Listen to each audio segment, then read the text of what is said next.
Ew, ew, big fish-ish, y'all know what it is, and we're gonna get right to it today. Just spoke with God, had an amazing conversation, and God gave me a reminder that I believe is gonna serve, has always served, I should say, as a cheat code, perhaps for all of us, but definitely I can speak for myself. So what exactly am I referring to that God mentioned? God wanted me to tell y'all that we have the power of not only our previous experiences that guide us through life, but we have the power to tap into obviously the people that we're around, our family members, our village, our tribe, whatever that may be, our friends, our mentors. But we can never lose sight of the fact, or I should say, a connection with our ancestors. The people that have already passed away, when I think about my grandparents, some of my uncles, my aunts, some friends, family friends, cousins, across the board. Have y'all ever? Let me actually go this way.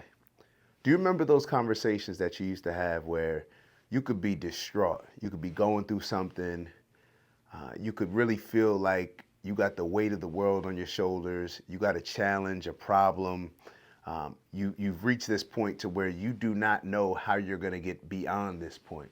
You don't know how you're going to solve this problem. You don't know how you're going to fix this issue, overcome this challenge. But then you speak to, let's say, a grandparent, and they may not even say anything. Like, you'll walk away from the conversation where it's like, oh my God, that completely changed everything, shifted my perspective. Not only do I feel like I have one solution to the problem, but I feel like I can have three to choose between that are all just as good. So I started off with no problems. Now I got a bunch of solutions, and I have the right mindset, right mentality, and right attitude to now approach the situation that I'm in. You walk away feeling like you just got the ultimate word from God. And God wanted me to remind y'all that that's what the power of the ancestors is. That's what the power of us being able to tap in to our ancestors. And how do we tap in? How can we do that now if we have people in our family that have already passed away? You know who your ancestors are. I can talk. I know I can get into a situation right now and I can sit down in this chair right here and act as if I'm speaking to my pop, my grandfather, and I know exactly what advice he would give me based on that situation. And we can actually have that conversation. It's not a joke, it's not weird. Just as I have conversations with God, I can have a conversation with my grandfather who passed away because I had a real life connection with him, and he shared certain things with me based on his experiences, his values. He shared with me his lessons, his principles, his morals, all these different things to where I know how that conversation will go. Think about this. How many times have you been dreading a conversation based on you know how it's going to go with this particular person? I don't want to tell my parents, or I don't want to tell this person because as soon as I say this, I know they're going to say this, and then it's going to end up. So why can't we use that in a positive way by tapping into people that we know love us, people that have shown throughout our lives that they've been able to give us valuable advice? Why would we not use that? Why would we not tap into that? And that's why I call it a cheat code. It's only really a cheat code because not a lot of us are doing it. Not a lot of us realize the benefits that can come from it.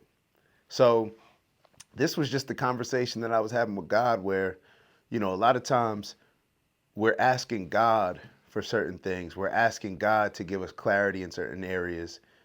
But in all actuality, God gave us all these different amazing people in our lives, some that have transitioned in the physical sense, a lot that are still here, but we have the ability to tap into both. And perhaps the conversation, I'm going to go out on a limb and say, a lot of times we have conversations with people that are still here in the physical, and we have so many interesting dynamics to where it's almost like we can't get to a solution, or it's more challenging to get to a solution compared to if I have a conversation with my nan, with my grandma, with my granddad, with my pop. If I have a conversation with these people, because I know exactly, I can approach it with a certain level of vulnerability, with my guard down, totally open, because I'm asking them, I'm bringing their spirit alive, and I'm asking them to help me in a particular situation. So therefore, I'm creating space that will allow them to come in and give me certain solutions, and maybe help me to find those solutions for myself, and help me to change my mentality, to change my perspective. All right, so I know this one is a little spiritual, but what do you expect? It's a convo with God. It's a convo with God, and when we really think about it, it may sound like something that's super spiritual, super religious, super next level, but in all actuality, I mean, y'all remember the WWJD? What would Jesus do? That served its purpose. But for a lot of us, what would my dad do? What would my mom do? Sometimes that's going to lead to more intentional results, or more intentional conversation in a lot of ways, or place a certain level of accountability that you may need at that particular time. What would they do? What would they tell me? So my dad used to always tell me that, when you're doing something, before you're making a decision, think about if it appeared on the front page of the New York Times or the Star Ledger. I'm going to take that a step further, because it's really the same thing that I'm speaking about when we ask, what would my pop do? What would my grandfather do in this particular situation? And that forces me to really think about their experience, to where maybe I'm approaching a certain situation where it's like, nah, I'm standing on business. I'm not doing all that. And I may need to humble myself, and y'all know how I feel about that word humble, but I may need to humble myself just by thinking and considering the experience of the people that came before me. You know what I mean? So it's one of those things that allows us to put things in the proper perspective that we may not be able to, because we're so emotionally engaged in the situation, the challenge, the problem that exists right now for us. But if we're able to tap in and open the door of communication with our ancestors, with people that we know that we miss every day, right? We miss why? Because their energy, their spirit, their presence. They have that same presence now, maybe even more so, because we understand that there's not a moment in my life that I can't tap into. What would my ancestor think? Matter of fact, let me have a conversation with my pop. And that's what, I don't know whether I read it in the Law of Success. I know the Law of Success talks about masterminds, or if it's in Patrick Bet David's book, Your Next 5 Moves, that's right over there. But they talk about the mastermind group. And the mastermind group, where you sit in a chair, and they actually, Bridget talks about it in The Final Ace. So all these books that I've been reading, they're speaking about it in different ways, where you're having conversations. Bridget talks about having conversations with different versions of yourself. But Patrick Bet David and Napoleon Hill are talking about having these conversations with individuals that are in your mastermind. So therefore, I'm going to have a picture up of Tupac. Let's say I have a picture up of Tupac up here, Malcolm X, Kobe, right? I got my guys up here. So then I come into this room and I have a conversation with them based on a challenge. Yo, Pac, what you think about that? El Hodge, big bro, what you think about that? You know what I mean? So I know I'm getting a little bit long-winded. God still told us to get active. God still told us to get things in motion. So thinking back to our ancestors, what it does is it grounds us. It grounds us. And it brings us back to our foundation. And that foundation is what should guide us, our morals, our principles, our values, our integrity across the board. Our foundation is always what guides us. I'm in a building right now. If the foundation isn't strong, I may be in some trouble. So in order to establish a strong foundation and to get us to, sometimes we got to be reminded of our foundation.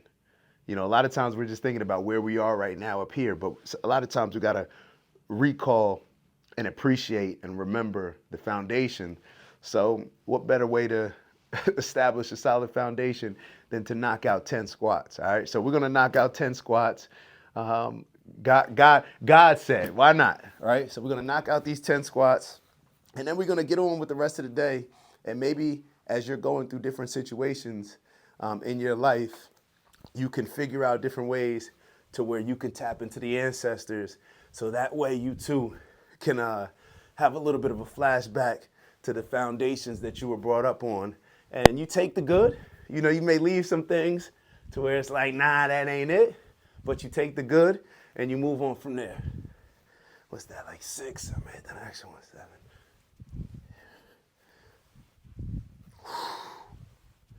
10, all right?